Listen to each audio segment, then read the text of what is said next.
김용 전 민주연구원 부원장과 정진상 전 정무조정실장 등 이재명 민주당 대표 측근들에 대한 검찰의 강제 수사는 한 박자씩 빠르게 진행됐습니다.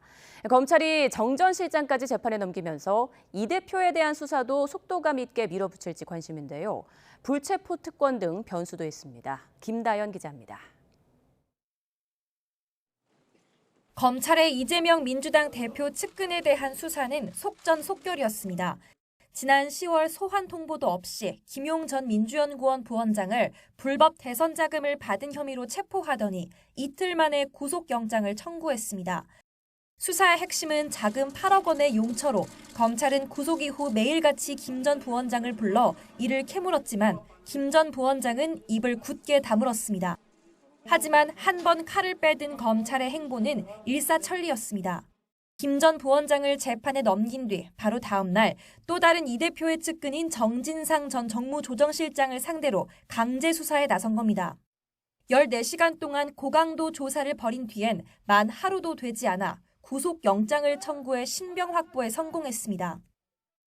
어떤 단합 속에서도 역사와 민주주의는 발전할 겁니다.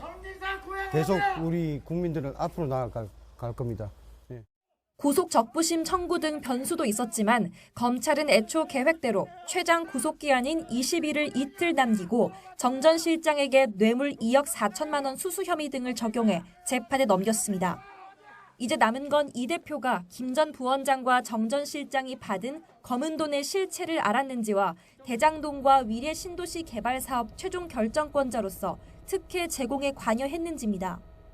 측근 수사가 속도감 있게 진행되온 데다 검찰이 최근 계좌 추적 등으로 사전 작업을 벌여온 만큼 이 대표에 대한 강제 수사도 임박했다는 관측이 나옵니다. 현재 이 대표는 성남시장으로서 대장동 사업 과정에서 민간업자에게 수익을 몰아줘 성남시에 피해를 준 배임 혐의 등으로 고발된 상태입니다.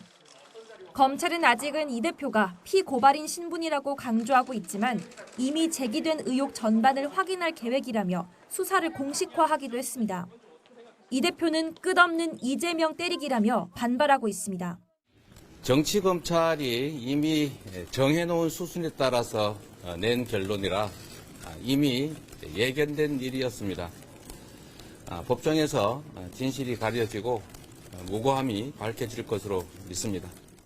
이 대표가 소환 조사에 불응한다면 신병 확보에 나설 수도 있겠지만 변수는 회기 중 불체포 특권과 제1야당 대표란 상징성입니다. 정치적 파장 등을 고려해 검찰이 무리해서 신병 확보 시도에 나서진 않을 거란 전망도 나오는데 검찰 관계자는 증거와 법리에 따라 차분히 진행할 방침이라고 설명했습니다. YTN 김다연입니다.